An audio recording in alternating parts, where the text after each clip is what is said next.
Hi, Melissa Heiter. I'm Executive Vice President at CAA Icon. We are a Denver-based program manager, project manager, and owner's representative in the sports and entertainment industry. Welcome, Rob. Hi there. Rob Stevens, also an executive vice president here with CAA Icon, 20 years and running with the group. And I'm Amanda, not an executive vice president from CAA, but rather with ALSD. We're here doing our Mile High Y series with a bunch of cool people like Melissa and Rob. And we're actually going to start on the fun side today. We'll get into what CAA does and is more a little bit later, but I know about all things Denver, starting with you, Melissa. You're an outdoors guru. So we got to know the best spots in Denver to explore, take a hike, grab a saddle. I think you're into horses as well. Tell us about it. Absolutely, yes. So I am your quintessential Colorado girl. So when I'm not here in the office, I'm certainly putting on my ball cap and my grubby pants. So and things that can get dirty. So I would absolutely suggest anybody who's coming here to come for the weekend. So book a couple extra days in advance, and you can take advantage of all of the outdoors that Colorado has to offer. I would strongly suggest making your way up to the mountains because we're basically, well, hopefully traffic won't be too bad, but about an hour and a half away from Breckenridge and Keystone and Vail and Beaver Creek, all of the great ski resorts, but they're incredible in the summer. So you can go for a hike, you can go fishing. There's all sorts of incredible rivers that you can go fly fishing on, even if you've never done it before. There's tons of outfitters that will take you out. You can either float or you can wade if you're into that kind of thing. Certainly lots of hiking, lots of opportunities to be outside, even if you wanted to just go to one of the Denver parks and have a picnic and watch people play volleyball. There's everybody in Colorado has an and. So you have your job and you have something that you're into. So if you're into cycling or hiking or going up above 14, or we have 52 peaks in Colorado that are over 14,000 feet. My biggest piece of advice, if you're going to come and get outside in Colorado, is drink a ton of water. Don't underestimate the fact that Denver alone is 5,280 feet above sea level. That's why we're the Mile High City. If you're going up to the mountains, Breckenridge is about 9,000 feet. So you're going to be a lot more thirsty, drink more water than you ever thought you needed, but certainly take an opportunity to get out there. It's a gorgeous place to be. Definitely need that advice. I did the stairs at Red Rock, and Mm. as several people that we all know, I was humbled. I thought I was an Mhm. athlete, and then I went to Red Rock. And then you came to my high. Yeah. That's exactly right. Okay, so hold on. Are you a fly fisher? I am definitely a fly fisher. Oh Yes. my goodness, something we did Yes. not know about you. All right, Yes, and a Rob, let's horsewoman. So yeah, oh, horsewoman. all We the knew things. that. Yeah. I'm surprised you don't see horses in your background. You have all those sports Oh, they're things in your background. here. Horses. Okay, very good. Knew they were there somewhere. Very good. Okay, Rob, you are more the music junkie. Is that right? I'm all entertainment, but yes, a lot of music. I can't imagine that anyone goes to more live music events and more into music stuff than I am here, but absolutely. Where do we need to go? Wow, so many options. Obviously, you have to start and end with Red Rocks, as you mentioned already. The premier outdoor music venue, in my opinion, in the world. I think in a lot of people's opinion in the world. And there's a reason that they took it off the voting for best outdoor venue year over year and named the prize the Red Rocks Award because what wins hands down every year. So it's really the experience second to none. Every show up there is fantastic. It's just so unique in its experience. But really, too, small to large across Denver, it's a fantastic music city. From every little 100-person music hall up to the 500-person ones to the 3,000-person ones, which we have a couple great ones of here, the Fillmore and Mission Ballroom, up to the full arena and stadium events. Been to all sizes, all types. They're all different experiences, but had fantastic experiences at all of them. So can't say enough. And one of my go-tos regarding music in Denver is there's tons of shows that roll through here on Mondays, Tuesdays, Wednesdays, which isn't always great. But the reason they do that is because they can sell out venues here on those nights where they can't in most other cities. And so that's just like shows you right the music following here and how big it is in this market. Well, I think a Wednesday would be pretty good for ALSD attendees because we go Sunday, Monday, Tuesday, and then That's right. hey, stay in Denver, go to a concert at Red Rocks, and then join Melissa for some fly fishing the rest of the weekend. So here we go. We're all set. Thing You about got it. Red Well, Red Rocks Rocks is books every single day, pretty much Mhm. between I March and know. October. Literally every single day with that event. There's no dark days up there through those months. So there'll be something in the few days there for sure to go to. The other cool thing about Red Rocks, Rob, is you can go up there even when there's not a concert. And like Amanda, you were saying, you can go walk the stairs, Yep. or you can do, a lot of places will have like classes in the morning. The other really cool thing is the visitor center. It's, if any music lover's dream, any amazing band has probably played at Red Rocks and has photos of them, and it's a really cool experience. So Yep. must Well, see. having not been there before, yeah, and going out there now a couple months ago, you kind of have to be there to know exactly what you're talking about. You say visitor center, oh my gosh, and it is so far and above a visitor center. Like the posters that they have, Yeah, I think the plaques of all the artists who have played a certain number of times, the tunnel with all the signs, it is totally unique, good and no stuff. wonder they named an award after it. Yeah, for sure.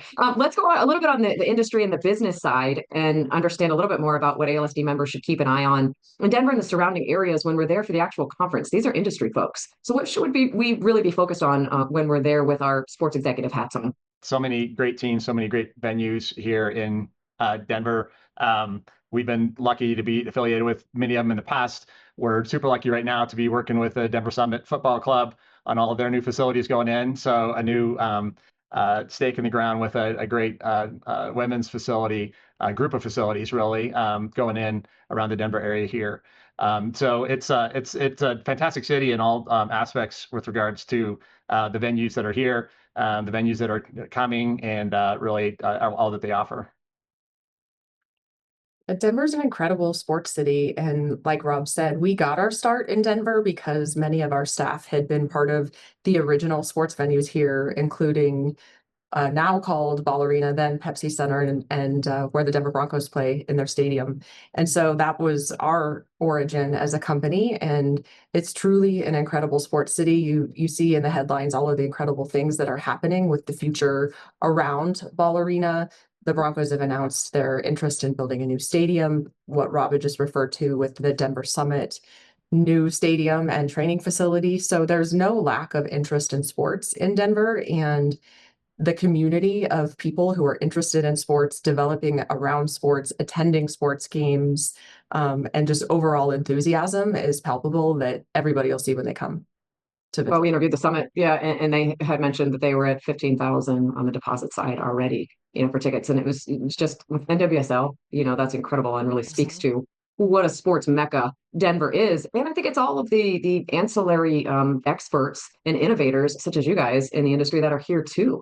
We've had a great time. We had a happy hour that we hosted and had some of you out for the other day, and I was like, oh my gosh, Denver is a hotbed for sports industry professionals. So a lot of fun. And with the summit too, I learned what a 14er was. I heard you say that, Melissa. Yeah. Tell us again, what's a 14er so that everybody knows when they come out and they don't sound It's a silly. mountain peak over 14,000 feet, and there's 52 of them in Colorado, of varying levels of difficulty. Some of them you can basically drive to the top, which is totally an acceptable way to do it. I don't recommend just coming from sea level and climbing up to the top of a 14,000 foot peak, but the views are pretty incredible up there, and it's actually really cold.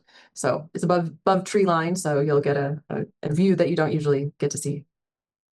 Super cool. Okay, let's land the plane talking more about CAA Icon, experiences to venue hotspots, best practices. What does CAA do in our industry with your impressive client list? Would not love to know a little bit more. And again, we can weave this into the beginning of the interview if it works best that way. But really got to know, guys, you have this Denver office. We're going to be talking to you more about showcasing, featuring you on stage while we're here.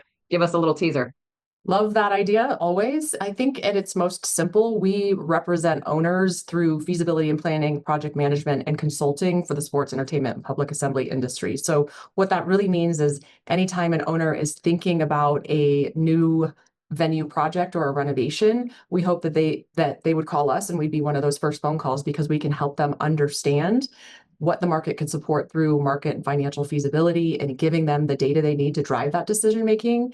So once that decision is made to either renovate or build a new venue, we would love to represent their interest throughout the entire process, overseeing design, construction, and overall development of the piece of property. And ultimately, when the grand opening is complete, we hand over the keys and we congratulate them and become season ticket members and put their stuff in our offices and become fans, and we move on to the next project. And so we have over 150 people who focus all day, every day on sports and entertainment venues and all of the things that go into that, everything from making the decision to even things that might seem small, like your owner equipment that's in your suites.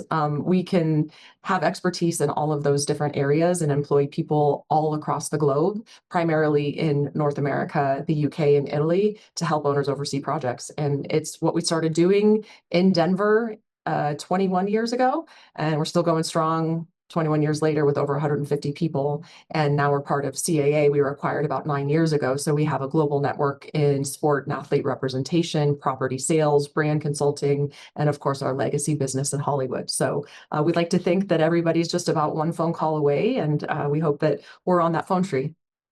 I think in this industry they are. This industry is very well connected. Yeah. Rob, the landing gear's down. We can see the canopies. So what else to land this plane? Melissa just said so eloquently. What can you add?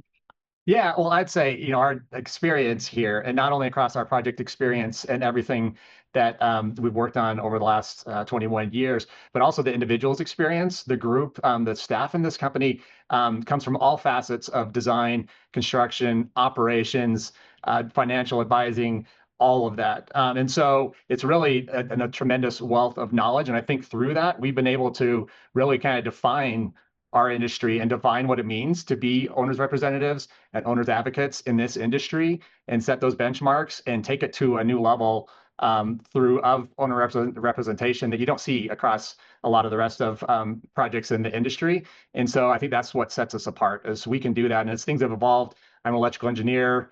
In my past life, coming into this, that's how I got into design and construction. And we've talked so much. We talk at ALSD and everything about technology and how it changes so rapidly and how it's changed so much in our industry. And just that alone, right, and how that's evolved and how we evolve with it in advising our clients and working on these projects is just one example of that representation and really what we do for our clients. Sure, the owners must love you. You guys have a deep bench. We know a lot of your executives. Very proud to be in your Oregon circuit. Thank you very much, guys. Anything else? Should we do like favorite artists to get you out on, or favorite mountain range that you may have summited? Oh my goodness. Yeah, I thought you That's a really tough fire on that one, right? I think I was going to say, from a mountain perspective, everyone has their unique feature. So you could go somewhere like Vail and have a gourmet meal and ski the back bowls, or you could go somewhere like Telluride and have this incredible steep skiing experience in a tiny mountain town. And I would suggest doing all of them.